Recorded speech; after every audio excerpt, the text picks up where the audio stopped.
Hello friends, welcome to Met Biogen once again.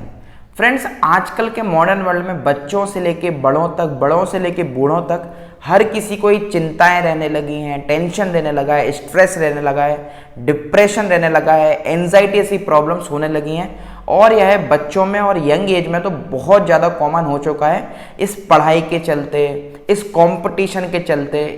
इतना ज़्यादा stress हो गया है बच्चों के अंदर, इतना ज़्यादा डिप्रेशन हो गया है, इतना ज़्यादा एंजाइटी में रहने लगे हैं वो लोग कि उनकी लाइफ ही चेंज हो जाती है, अलग ही डायरेक्शन में उनकी लाइफ जाने लगती है। और अगर इसको बहुत जल्दी रूल आउट नहीं किया जाता है उनके पेरेंट्स के द्वारा या फिर उनके खुद के द्वारा, तो उनकी लाइफ वर्स्ट बन जाती है। तो फ्रेंड्स, आज की इस वीडियो में हम लोग बात करने वाले हैं इसी स्ट्रेस, एंजाइटी, डिप्रेशन के बारे में, जो कि बहुत ज़्यादा कॉमन प्रॉब्लम हो गई है और यह आसानी से पकड़ में भी नहीं आती, क्योंकि यह मेंटल प्रॉब्लम है, ना कि एक फिजिकल प्रॉब्लम जो हम देख सकें। इसको केवल महसूस किया जाता है जो पेशेंट इसे सफ़र कर रहा है उसके द्वारा, या फिर जो उसके आसपास के उसके पेरेंट्स हैं, या फिर उसके रिलेटिव्स हैं, या फिर उसके फ्रेंड्स हैं, उनके द्वारा। तो फ्रेंड्स, चलिए आज हम समझते हैं कि यह डिप्रेशन, एंजाइटी, स्ट्रेस क्यों होता है, किस टाइप से आप इसको पहचान सकते हैं कि किस व्यक्ति को यह हो रहा है, क्या इसकी होम्योपैथिक मेडिसिन हो सकती हैं जो कि पेशेंट को बिल्कुल पूरी तरीके से ठीक कर सके without any side effect, without sleeping pills. तो चलिए फ्रेंड्स, इस समझने की वीडियो को शुरू करते हैं। प्लीज़ वीडियो को पूरा का पूरा देखते रहिए, वीडियो को बिल्कुल भी स्किप मत कीजिए, क्योंकि अगर आप वीडियो को स्किप करके देखेंगे तो पूरी इन्फॉर्मेशन नहीं ले पाएंगे, आधी अधूरी इन्फॉर्मेशन लेंगे, गलत तरीके से दवाइयाँ लेंगे, फिर आप बोलेंगे कि होम्योपैथी ने हमारे लिए वर्क नहीं किया है। चलिए फ्रेंड्स, इस समझने की वीडियो को शुरू करते हैं, लेकिन उससे पहले अगर आप चैनल को सब्सक्राइब नहीं किया तो प्लीज़ चैनल को सब्सक्राइब कर लीजिए और बेल आइकन दबाकर और पर क्लिक कर लीजिए, ताकि आप वीडियो पहुंचती रहे और आप हमारे स्वस्थ बने रहें। चलिए फ्रेंड्स, इस वीडियो को शुरू करते हैं। तो चलिए फ्रेंड्स, सबसे पहले हम बात करते हैं कुछ सिम्टम्स के बारे में, कुछ लक्षणों के बारे में, जिनको देखकर आप पहचान सकते हैं कि किसी व्यक्ति को स्ट्रेस, डिप्रेशन या फिर एंजाइटी वह फील कर रहा है। तो अगर कोई भी पेशेंट या फिर कोई भी व्यक्ति आप लोगों को ऐसा लगता है कि वह बहुत ज़्यादा डरा हुआ रहने लगा है, बहुत ज़्यादा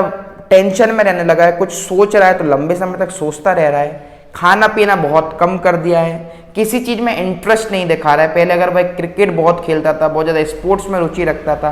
या फिर बहुत ज़्यादा बातें करता था, उन सब चीज़ों को उसने बंद कर दिया हो, अचानक से अकेला रहना ही पसंद कर दिया हो, खाना बहुत कम कर दिया, और इसी के साथ साथ उसका पेट भी अच्छे से साफ नहीं हो रहा है। अगर आप खुद भी फील कर रहे हो स्ट्रेस, डिप्रेशन, तो आप लोग खुद फील करेंगे कि आपको खाना पसंद नहीं आएगा, अकेले रहना पसंद आएगा, इसी के साथ कोई भी एक्टिविटी में आपका मन नहीं लगेगा, मोशन बिल्कुल भी साफ से नहीं होगा, कभी कॉन्स्टिपेशन रहेगा आपको, कभी आप लोगों को डायरिया हो जाएगा, तो हमेशा आपका जो डाइजेशन वह अपसेट रहेगा। इसी के साथ साथ अगर आप किसी भी चीज़ पर कॉन्सेंट्रेट नहीं कर पा रहे, थोड़ी देर पढ़ने बैठे पढ़ाई नहीं हो पा रही है, कुछ भी काम करने बैठे कुछ भी काम करने में मन नहीं लग रहा है, बहुत ज़्यादा चिड़चिड़ापन लग रहा है, कोई आसपास बात कर रहा है तो भी चिड़चिड़ापन लग रहा है, कोई हमसे बात कर रहा है तो भी चिड़चिड़ापन लग रहा है, बहुत जल्दी चिड़चिड़ापन अगर आ रहा है, और इसी के साथ बहुत ज़्यादा साफ सफाई की टेंडेंसी बन गई कि ये सेट कर दूं, वो सेट कर दूं, अगर ये चीज़ ऐसे रखी हुई है तो इसको सीधा कर दूं, साफ सफाई कर लूँ, हीन भावना आ रही है कि कोई अगर हमारे बेड पे आके बैठ गया है तो तुरंत बेड शीट को धोना है, फिर उससे बोल देना कि आप बाहर जाइए मेरे रूम से। अगर इस टाइप के सिम्टम्स आपके अंदर आ रहे हैं या फिर आपके आसपास किसी के अंदर भी आ रहे हैं, तो आप समझ जाइए कि उसको डिप्रेशन की प्रॉब्लम भी चल रही है। सबसे पहली बात तो कि ऐसे पेशेंट से या फिर ऐसे व्यक्ति से आप बहुत ही अच्छे से बात करें, उसकी प्रॉब्लम को समझें कि उसकी क्या मेंटल स्टेट चल रही है, उसके साथ लड़ाई झगड़ा ना करें, उसको गुस्सा ना करें कि ऐसे क्यों कर रहे हो आप, उनको सबसे पहले प्यार से समझाएं। अब बात करते हैं हम कि यह प्रॉब्लम्स क्यों होती हैं, इसके कारण क्या हैं, कॉजेस क्या हैं। तो सबसे पहला इसमें कॉज आता है जेनेटिक। अगर उनके मम्मी पापा को या फिर उनके दादा दादी को भी यह प्रॉब्लम लंबे समय तक रही थी, तो बच्चों में भी यह प्रॉब्लम देखने को मिलती है। सेकंड मोस्ट इंपॉर्टेंट है मेंटल ट्रोमा। चाहे वह किसी भी टाइप से मेंटल ट्रोमा हो रहा हो, या तो किसी भी बच्चे को या फिर किसी व्यक्ति को किसी चीज़ का बहुत ज़्यादा फियर हो गया है, कोई उसको बहुत टॉर्चर कर रहा है, डरा रहा है, तो अगर फियर एंड फ्राइट में अगर पेशेंट है तो उसको डिप्रेशन की प्रॉब्लम हो सकती है। इसी के साथ अगर उस के ऊपर बहुत ज़्यादा कंपटीशन का प्रेशर है, लाइक आपने देखा होगा कोई नीट की प्रिपरेशन कर रहा है कोटा के अंदर, या फिर किसी भी स्टेट के अंदर, किसी भी सिटी के अंदर बहुत ज़्यादा कंपटीशन है, बहुत ज़्यादा ऐसे लोगों से घिरा हुआ जो सिर्फ और सिर्फ कंपटीशन की बात करते हो कि ये मार्क्स है वो मार्क्स, और उनके पेरेंट्स भी बहुत ज़्यादा फोर्स करते हैं, बहुत ज़्यादा प्रेशराइज करते हैं बच्चों को, तो ऐसे बच्चे भी डिप्रेशन का शिकार हो सकते हैं। किसी भी टाइप का मेंटल ट्रॉमा हो, चाहे किसी डर के कारण हो, चाहे किसी व्यक्ति के कारण हो, चाहे किसी इमोशन के कारण हो, किसी को डिसअपॉइंटेड लव हो, मतलब किसी का प्यार टूट गया हो, या फिर किसी का कोई बहुत लव्ड वन जो है वह गुजर गया हो, किसी के दादाजी गुजर गए हों, किसी के माता पिता की डेथ हो गई हो, ऐसा बहुत लंबे समय तक फिर वह सोचते रहेगा, एक टाइम पे वह डिप्रेशन का शिकार हो सकता है। इसी के साथ कोई व्यक्ति बहुत ज़्यादा ओवर थिंकिंग कर रहा है कि ये कर लेंगे, वो कर लेंगे, अगर ऐसी चीज़ें उनकी कामयाब नहीं हो पा रही हैं, वह सक्सेसफुल नहीं हो पाए, तो भी डिप्रेशन का वह शिकार हो सकते हैं। इसी के साथ बहुत टाइप की मेडिसिन भी होती हैं जो कि अगर आप रेगुलर बेसिस पर लेते हैं तो आप लोगों को डिप्रेशन जैसी प्रॉब्लम होने लगती है और आपकी मेंटल हेल्थ बिगड़ती है। तो चलिए फ्रेंड्स, अब हम बात करते हैं कुछ होम्योपैथिक मेडिसिन के बारे में जो कि डिप्रेशन से छुटकारा दिलाने में बहुत ज़्यादा आप लोगों की हेल्प करती है। फ्रेंड्स, उसके पहले मैं आप लोगों को एक बात और बता देना चाहता हूँ, अगर डिप्रेशन स्ट्रेस बहुत ज़्यादा हो जाता है, जब मेंटल स्टेट बहुत ज़्यादा अनस्टेबल हो जाती है, पेशेंट बिल्कुल परेशान हो जाता है, तो उनको सुसाइडल थॉट्स भी बहुत आते हैं, उनको सुसाइड करने की इच्छा होती है कि अब हमें अपनी लाइफ ख़त्म कर देनी चाहिए। तो ऐसे पेशेंट से बहुत अच्छे से आप लोगों को बात करनी है और उनको किसी भी एक साइकेट्रिस्ट के पास या फिर किसी भी एक होम्योपैथिक डॉक्टर के पास जरूर आप लोगों को एक बार ले जाना चाहिए। अब हम बात करते हैं पहली मेडिसिन के बारे में जो कि है एकोनाइट। अगर किसी भी व्यक्ति को बहुत ज़्यादा डर के कारण, बहुत ज़्यादा फियर एंड फ्राइट के कारण अगर डिप्रेशन में वह व्यक्ति है, बहुत ज़्यादा वह डरा हुआ है, ट्रेमर्स उसको आते हैं, मतलब कि कंपन होता है उनके हाथ पैरों में, बहुत ज़्यादा वह अकेला रहना पसंद करने लगे हैं, बहुत ज़्यादा टेंशन उन लोगों को रहने लगी है, मेंटल रेस्टलेसनेस रहने लगी है, कुछ भी बोल रहे हैं, अकेले रह रहे हैं, जब भी जा रहे हैं तो चिड़चिड़े हो गए हैं, तो ऐसे पेशेंट्स के ऊपर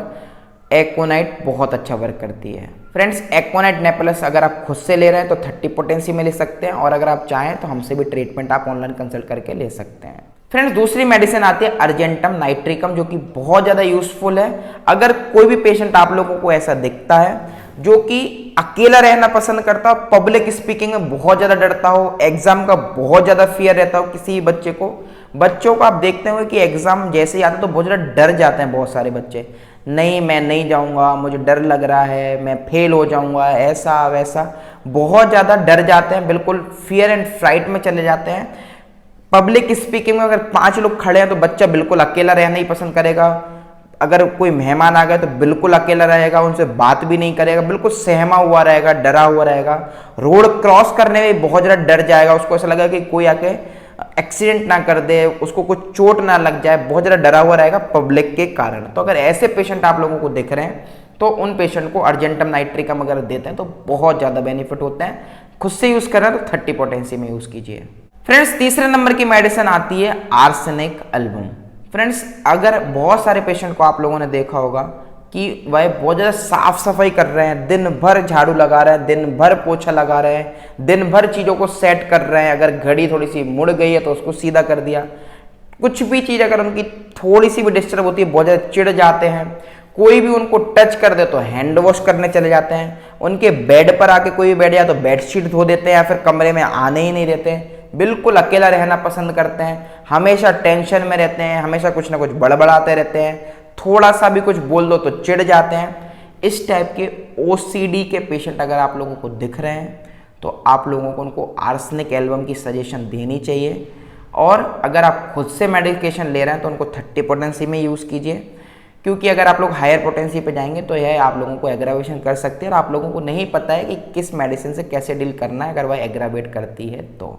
चौथे और लास्ट नंबर की मेडिसिन आती है जेल्सीमियम। अगर टेंशन डिप्रेशन के कारण बहुत ज़्यादा ट्रेमर्स आ रहे हैं, हाथ पैरों में कंपन होता है, बहुत ज़्यादा प्रॉब्लम होती है कि हाथ पैर काँप रहे हैं, कोई पैर लगातार पैर हिलाते रह रहा है, अपने आप पैर हिल रहे हैं, पेशेंट बिल्कुल अकेला रहना पसंद कर रहा है, किसी से बात करना पसंद नहीं कर रहा है, तो जेल्सीमियम भी एक बहुत अच्छी मेडिसिन होती है। फ्रेंड्स, अगर आप लोग इनमें से किसी भी मेडिसिन को लेते हैं तो 30 पोटेंसी में ही आप लोग यूज़ कीजिए, उससे हायर पोटेंसी पे आप यूज़ मत कीजिए। अगर आप लोग चाहते हैं कि आप लोगों को एक प्रॉपर होम्योपैथिक ट्रीटमेंट लेना है और आप हमसे कंसल्ट करना चाहते हैं तो नीचे दिए गए कॉन्टैक्ट नंबर पर हमसे कॉन्टैक्ट करके एक proper homeopathic treatment online consult करके ले सकते हैं।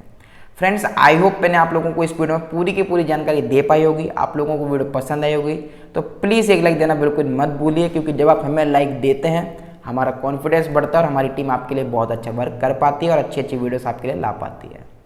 फ्रेंड्स, अगर आपकी कोई भी क्वेरीज है, कोई भी सवाल है वीडियो से रिलेटेड, डिप्रेशन से रिलेटेड, कोई भी डिसीज से रिलेटेड, तो आप लोग जरूर हमारे कमेंट सेक्शन में पूछिए, हम आपको जल्द से जल्द रिप्लाई करने की कोशिश करेंगे। इसी के साथ अगर आप लोगों को लगता है कि किसी व्यक्ति को ऐसी प्रॉब्लम है या फिर आपके फैमिली में किसी को यह प्रॉब्लम है, तो प्लीज़ दूसरों के साथ शेयर करना बिल्कुल मत भूलिए। इसी के साथ अगर चैनल को सब्सक्राइब नहीं किया तो प्लीज़ चैनल को सब्सक्राइब कर लीजिए और बेल आइकन दबाकर पर क्लिक कर लीजिए, ताकि आपको सारी वीडियो पहुँचती रहे और आप हमें स्वस्थ बने रहें। चलिए फ्रेंड्स, अगली वीडियो फिर से मिलेंगे, तब तक के लिए जय हिंद, जय भारत माँ।